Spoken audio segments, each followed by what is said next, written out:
Okay, it's time for the trilogy of the Anthony Edwards thing on this channel. From struggling to not struggling to star. He's been going absolutely nuts, especially in his last 5 games, with the big one being last night against the Suns, of course. And the biggest thing is that he's just getting the ball more. He's just allowed to run more pick and roll, and he is starting to really figure out that if he just keeps going to the basket and keeps his dribble alive and invites contact, he'll get to the free throw line. 13 free throw attempts against the Suns, 6 against the Lakers, 6 against the Pelicans, 6 against the Suns on, a couple weeks ago. And even the games where he doesn't go nuts, he still gets a nice solid 4 free throws a game, which of course is still such a difference from earlier in the season where it was pull-ups and evasive layups and some times where he would not get a call, and I think he's starting to get the calls from the referees. So that's all great. Towns, of course, makes a big difference. Chris Finch makes a big difference. The Wolves are an actual basketball team now, so that's cool. In the last 9 games, Edwards is averaging 64 touches a game, which is basically tied with Rubio and Towns for first on the team. And in the first 20 games of this season, Edwards was getting about 40 touches a game. So Finch has just let Edwards cook pretty much. Some of it is D'Lo not being on the team. I understand that. But there's clearly an effort to let Edwards be what he is. And that's a guy who needs the ball so he can take advantage of the strength and athleticism. And it, of course, helps when there's a spaced out floor because when Towns is setting the screen or Towns is involved in a handoff play with Edwards, they can't load up on Edwards. They have no choice. Towns is too good. So it's either the big man drops, and then with a full head of steam, Edwards is able to bust out something. He had a really nice, I think it was a between-the-legs dribble in traffic against the Lakers off of a Towns screen. And I can't remember if it resulted in a basket or him getting fouled, but it was one of those two.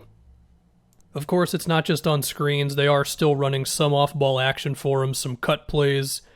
He runs like crazy in transition, and he also does a good job of attacking off the catch in the half court, where he just gets it and he's immediately going to the basket and his defender is not ready for it.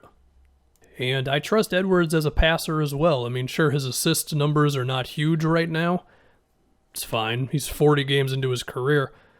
But I feel like he still busts out these passes occasionally, where it's to a shooter in the corner that make me think there's something more there. I mean, hell, even if he's not going to be a great passer, he's probably going to get a few Towns pick and pops and rolls to the basket a game. I mean, in the Phoenix game, he had 3 assists just off of Towns standing at the 3-point line off of a screen. So all that's good. I still want to talk about the shooting, as I do with every one of these. I mean, he's still shooting the step backs, he's still shooting the pull-ups, the contested threes. He's also taking good threes. I don't want to act like he only takes questionable outside jumpers. And if you look at the last 9 games where his scoring has been going off, his 3-point shooting is still very up and down. I mean, he had a nice 4-game stretch of over 40% from 3.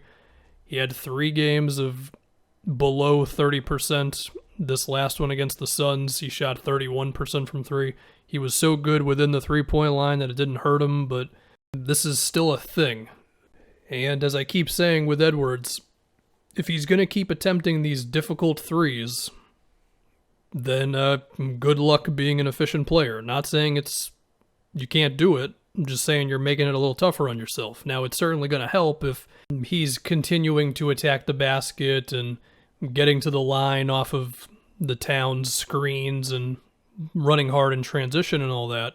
But still, when you take tough threes, as basic as this sounds, you have to make tough threes.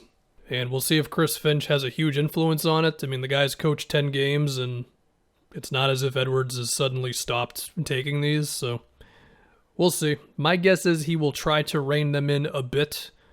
There's a fine line. I mean, I think it's healthy to give the guy the freedom to take those types of shots, but there's definitely a point where it's like, all right, bro, chill. But still, he's doing well. If I can think about the Wolves as a whole, granted I've talked about them a bit lately, Jalen Noel's good. Seems like he's got some off-the-dribble stuff. Good catch-and-shoot guy. He does a good job of attacking off of closeouts into a pull-up jumper. He did that a bunch of times against the Lakers. There's a video that I'm thinking about doing with like kind of underrated guys, and maybe Noel will be in there. I guess I can just think about the fit of Edwards next to Beasley and D'Lo, since Beasley has barely played in this recent stretch and D'Lo hasn't played at all. I think the fit is easy with Beasley and Edwards, because I think Beasley is fine with just playing off ball and shooting like 10 threes a game. D'Lo, it'll be a little different. I don't think he wants to play off the ball as much, and there's certainly a perfect medium between Edwards and Russell getting pick and roll opportunities and some isolations. Not too many. I mean, Towns is still the main guy here, but I think there's a way to make that work. Now, whether Rubio fits into that equation, I don't know, because, I mean, Rubio off the ball, we all know how that kind of is. Even if he has some moments of attacking closeouts, and on a good day, Rubio can make an open corner three. We'd have to see. It could go well, it could go kind of awkward with that. But now I just want to see a Rubio, or maybe not Rubio, but a D'Lo, Beasley, Edwards, someone, could be Rubio, and Towns lineup. I just want to see how that operates, because that is the long-term goal for this T-Wolves team. Unless they somehow get their pick this year. I mean, they've got the worst record in the league right now, and there's still an over 50% chance that their pick is going to the Warriors. Which, can I just say, when the Wolves were negotiating the Wiggins-D'Lo trade, you're telling me they couldn't get the pick top 5 protected? To at least give themselves the insurance of, if we get the worst record, we're guaranteed our pick, and if we're really bad, we've still got a decent shot of getting it. Like, was the Warriors' cutoff point really top 3? Don't know. Of course, they did not foresee D'Lo being hurt. Anyway, can they make any potential moves? I mean, I've already said they should consider trading Rubio in like previous T-Wolves videos, but he's a bit expensive and his shooting is inconsistent, so I don't know what you're gonna really get for him.